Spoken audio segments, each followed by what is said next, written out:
शहीद नीलांबर पीतांबर की पूज्य भूमि पलामू में कार्यकर्ता सम्मेलन को आयोजित किया गया था और इस दौरान टाइगर जयराम महतो ने अपने कार्यकर्ताओं में ना सिर्फ जान फूंक दी बल्कि जोश भी दुगना कर दिया।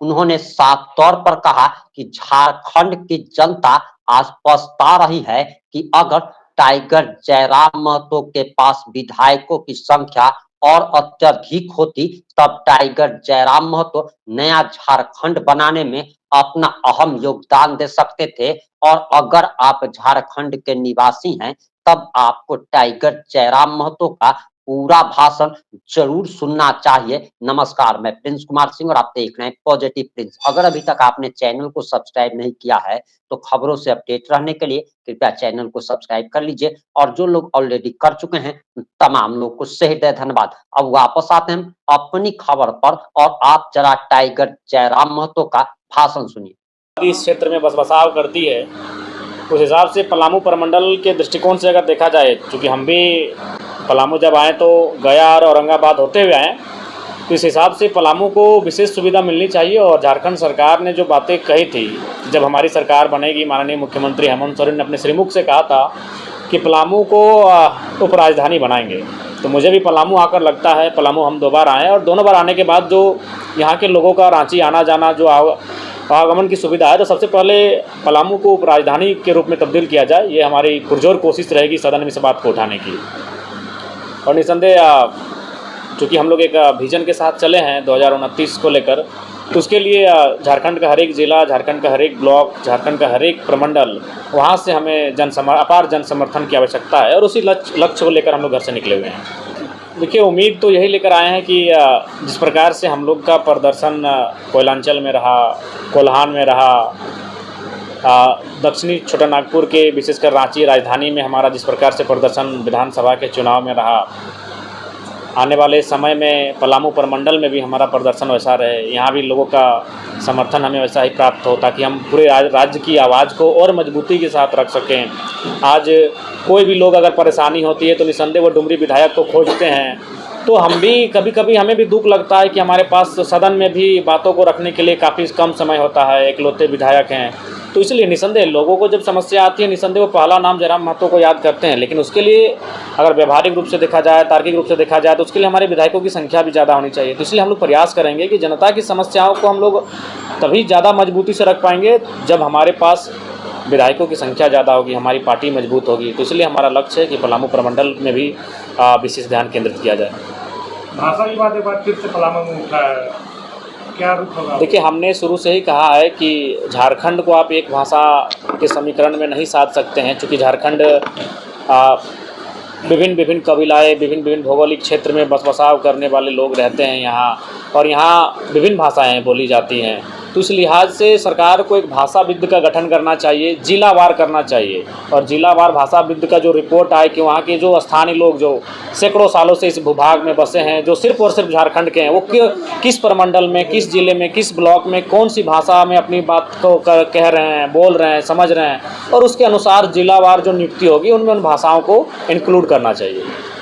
वैसे चतुर्थ वर्गीय कर्मचारियों की यहाँ बहाली निकली है, वो भी विवाद के घेरे में है। पलामू में स्थानीय होना चाहिए, उसमें सारे जिलों का बहाली होना। देखिए, अगर ये नियमता है कि जिलावार बहाली है और उसमें उसी ज़िले के लोगों का होना चाहिए, तो उनको उनका हक मिलना चाहिए। अगर वो जिलावार बहाली स्पेशल अगर किसी जिला विशेष के लिए है तो निसंदेह जिला का हक बनता है।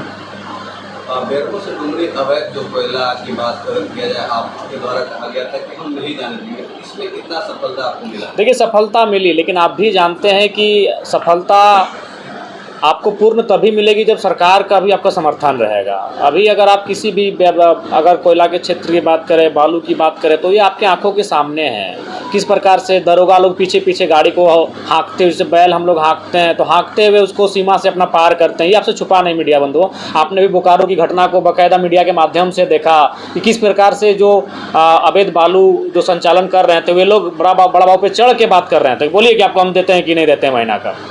तो जब तक सरकार इन चीज़ों को गंभीरतापूर्वक नहीं लेगी, एक विधायक होने के नाते हम प्रयास कर सकते हैं, उस पर हम अवरोध भी उत्पन्न करते हैं, लेकिन पूर्ण रूपेण सफल तभी मिलेगी जब सरकार इसको गंभीरतापूर्वक लेगी। झारखंड सरकार नियुक्ति को लेकर सर, जो युवाओं का नियुक्ति है, दरोगा हो चाहे और भी बहालियाँ हो, सभी बहालियाँ लेट हो रही है, इस पर क्या आप कहेंगे सर? देखिए, इसमें क्या है कि झारखंड सरकार कहीं ना कहीं विफल रही है। मैया सम्मान योजनाओं के अलावा जितनी भी योजनाएं या फिर जितने भी वादे झारखंड सरकार ने किया था दूसरी बार सरकार आने से पूर्व, कहीं ना कहीं उनमें विफलता दिख रही है। चाहे वह वैकेंसियों की बात हो, उनकी नियमित कैलेंडर जारी करने की बात हो, या फिर जो लोग दोषी या कदाचार करते हुए पाए जाएंगे उन पर दोष सिद्धि के बाद उन पर कानूनी कार्रवाई की बात हो, उन पर कहीं ना कहीं वो फेलियर हो रहे हैं।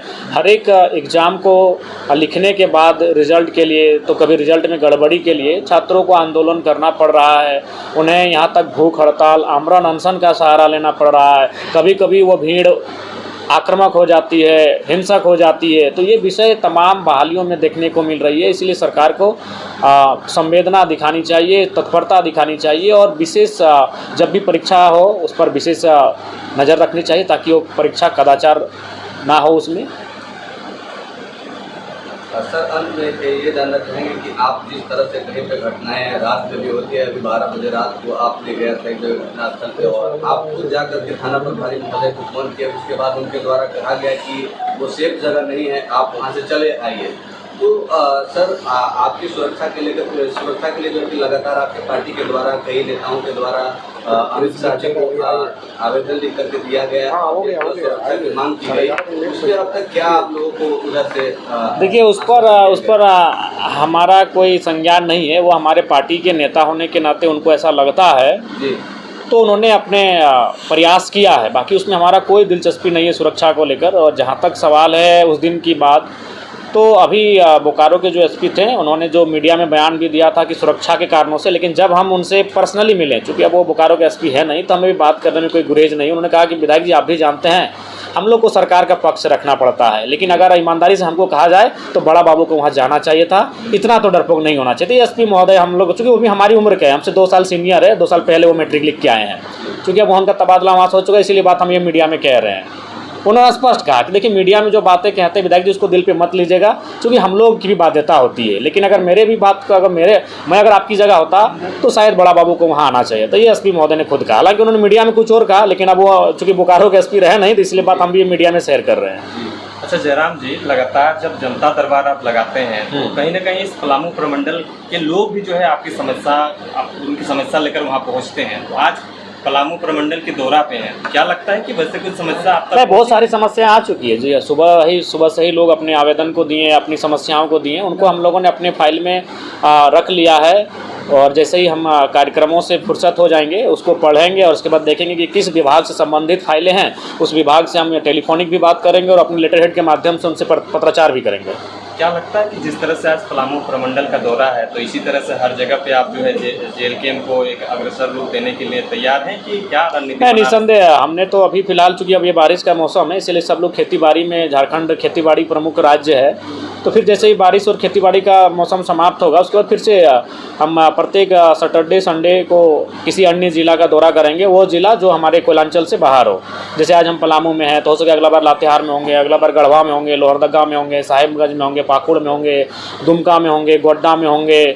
तो इस प्रकार से प्रत्येक संडे को हमारा दौरा रहेगा विभिन्न जिलों में जो कोयलांचल की सीमा से बाहर आते हैं। चूँकि धनबाद, बोकारो, गिरिडीह तो हमारा रोज़ का आना जाना है, रामगढ़ तक भी हम प्रत्येक दूसरे दिन पहुँच ही जाते हैं, हजारीबाग भी तीसरा चौथा दिन हम पहुँच ही जाते हैं। तो इसके बाहर जो ज़िले हैं उन पर प्रत्येक सप्ताह हमारा एक विजिट होगा, वहाँ के कार्यकर्ताओं से मिलेंगे, वहाँ के लोगों की समस्याओं से रूबरू होंगे और अपना सार्थक प्रयास करेंगे। झारखंड विधानसभा की तरफ से आपको जो है अदर स्टेट जो है कुछ चीज़ों को सीखने के लिए भेजा गया था, उस क्या चीज़ समझ पाए जो झारखंड में अप्लाई करनी चाहिए? आपको लगता है कि वो चीज़ों में कमी है जो अन्य स्टेटों में है? देखिए, अन्य स्टेट जो हम गए हैं वहाँ जो लोकेलिटी है वो स्पष्ट है कि जो अन्य राज्यों से के लोग हैं वहाँ अगर नौकरी के लिए जाते भी, सरकारी नौकरी, जैसे मान के चलिए कोई उत्तर प्रदेश का आदमी अगर यहाँ वीडियो बन के आ जाता है या फिर कोई अन्य पदाधिकारी या फिर कोई सरकारी नौकरी करने के लिए आ जाता है, तो निसंदेह आए, आने के लिए किसी को मना नहीं, भारत कुछ % भाई आएंगे, लेकिन वो भाड़े घर में रहेगा। जब उसका नौकरी समाप्त हो जाएगा वो तो अपना फिर जहाँ से वो आया था वहाँ चला जाएगा। ये होना भी चाहिए।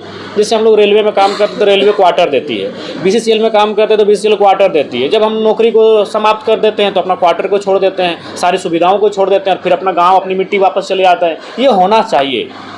और ये वहाँ पर है, अरुणाचल प्रदेश में है, नागालैंड में है, आसाम आपका मेघालय में है, सिक्किम में है, जहाँ जहाँ हम गए ये उनका खूबसूरत नियम है कि ताकि अन्य राज्यों के लोग जाकर वहाँ बसाव करके उस राज्य को बाधित नहीं कर पाएंगे। बिहार में विधानसभा चुनाव है, क्या आपकी पार्टी हम तो देखिए अभी उतना हम लोग बलशाली नहीं हुए हैं कि बिहार चुनाव के बारे में सोचे, लेकिन इतना है कि हम लोग विचारों से बलशाली हो चुके हैं।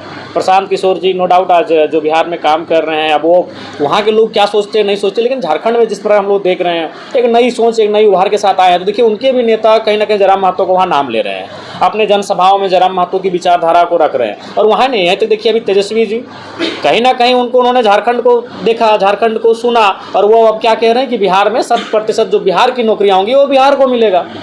ये तो झारखंड में बोली जा रही थी, जब झारखंड में बोली जा रही थी तो लोग कह रहे हैं चुनाव नहीं लड़ेंगे, लेकिन क्या आप प्रचार करने जाएंगे? देखिए अभी तक ये तय नहीं हो पाया है, क्योंकि अभी हम लोग को समझना होगा बिहार की आबो हवा क्या है, वहाँ हमारा क्या प्रभाव है, क्या पकड़ है। क्योंकि अभी हम लोग माने एक लंबी राजनीति करने आए हैं, तुरंत कोई ऐसा कदम नहीं उठाएंगे कि हमारा राजनीतिक संकट आएगा या फिर हमारे प्रभाव में कोई असर दिखेगा। लेकिन ये तो सत्य है कि झारखंड में जो चीज़ें घटनाक्रम हो रही है बिहार उसको देख रहा है और बिहार अप्लाई भी कर रहा है। वो स्थानीय नीति की बात हो, नियोजन की बात हो, तो ये चीज़ें कहीं ना कहीं झारखंड के छोटे से आंदोलन को बिहार के लोग, बिहार के बड़े नेता बड़ा अच्छा तरीके से देख रहे हैं और उन चीज़ों को वहाँ रख भी रहे हैं अपने सभाओं में, अपने कार्यक्रम में। ये हम लोग के लिए बड़ी उपलब्धि और बड़ी बात है। झारखंड में जो परिसीमन से विरोध होता है, क्या 2026 में परिसीमन जो लागू हो कैसे देखते हैं, आपकी पार्टी कैसे देखती है? देखिए परिसीमन तो हमें लगता है कि झारखंड में होना चाहिए, क्योंकि बहुत बड़ी आबादी झारखंड की हो चुकी है। जैसे अभी अगर मान के चले तो बोकारो में वोटर्स 6 लाख है, धनबाद भी विधानसभा हमको लगता है 5.5 लाख के आसपास वोटर है। ठीक उसी प्रकार मांडू और हजारीबाग में भी 4.5 लाख 5 लाख के आसपास वोटर हो चुके हैं। कई विधानसभा ऐसे जहाँ मात्र 2 लाख 2.5 लाख ही वोटर हैं, तो काफ़ी माने असमानता है। आपको एक विधायक को खर्च करने के लिए 5 करोड़ ही मिलता है, तो उसके पास अगर 5 लाख वोटर हैं तो भी 5 करोड़ मिलेगा, और 1.5 लाख वोटर हैं तो भी 5 करोड़ उसको मिलेगा। तो इसलिए जब परिसीमन हो तो इन सब चीज़ों का ख्याल रखना चाहिए, एक समानता होनी चाहिए वोटर्स का प्रत्येक विधानसभा में। तो हमें लगता है कि परिसीमन समय के अनुसार परिसीमन इस राज्य की मांग है और वो होना चाहिए। Jairam Mahato youth icon of Jharkhand है और झारखंड के युवाओं का आपसे काफ़ी उम्मीद है, उनकी समस्याओं का निदान हो सकता है? देखिए आप भी जानते हैं कि समस्याओं का निदान होगा, क्योंकि लोकतांत्रिक भारत है, उनकी जो समस्याएं वो लोकतंत्र से ऊपर नहीं है। वो कोई अलौकिक समाधान नहीं मांग रहे कि कोई देव्य शक्ति से वो तो डिमांड नहीं किए हैं। वो ऊपर में बैठे किसी ईश्वर अल्लाह खुदा पीर पैगंबर कोई जीसस से तो डिमांड नहीं किए हैं, कोई भगवान से तो डिमांड नहीं किए। वो लोकतंत्र के मूल्यों के अनुसार ही डिमांड किए हैं। तो लोकतांत्रिक मूल्यों के अनुसार उनके डिमांड का हल है, बशर्ते जिन लोगों से वो डिमांड कर रहे हैं उनकी मानसिकता क्या है, उनका सोच क्या है, उनका विज़न क्या है। अगर उनका विज़न, उनकी सोच अगर सकारात्मक है तो निस्संदेह झारखंड के युवाओं के जो डिमांड्स है वो फुलफिल होने के लायक है। पलामू प्रमंडल की सांगठनिक ढांचा अभी तक कितना मजबूत हो पाया है? देखिए आप जिस प्रकार से मैंने कहा कि जो भौगोलिक दृष्टिकोण है ये धनबाद बोकारो की सीमा से काफ़ी परे है, काफ़ी दूरी है, लेकिन उसके बावजूद भी आज सुबह से लेकर हम अभी तक जब से यहाँ हैं लोगों का अंबार लगा, लोग मिले, अपनी समस्याओं को सुना रहे हैं, यहाँ भी आके अपनत्व का भाव लग रहा है, लोग अपना रहे हैं। तो ऐसा नहीं है, समय लगेगा, संघर्ष ही आपका परिणाम को तय करता है। तो हमारा संघर्ष, हमारी त्याग, हमारी तपस्या ही पलामू प्रमंडल में हमारी पार्टी का जो संगठनिक ढांचा है उसे तैयार करने में सहायक सिद्ध होगा। पलामू प्रमंडल को राजनीतिक हब कहा जाता है, लेकिन यह समस्याओं का देखिए समस्याएं हर एक राज्य में है, हर एक जिलों में है, हर एक प्रमंडल में। अपने टाइगर जयराम महतो का पूरा बयान सुन लिया, अब आपकी क्या प्रतिक्रिया है? अपनी प्रतिक्रिया जरूर दीजिएगा। जुड़े रहें हमारे साथ। जय हिंद, जय भारत।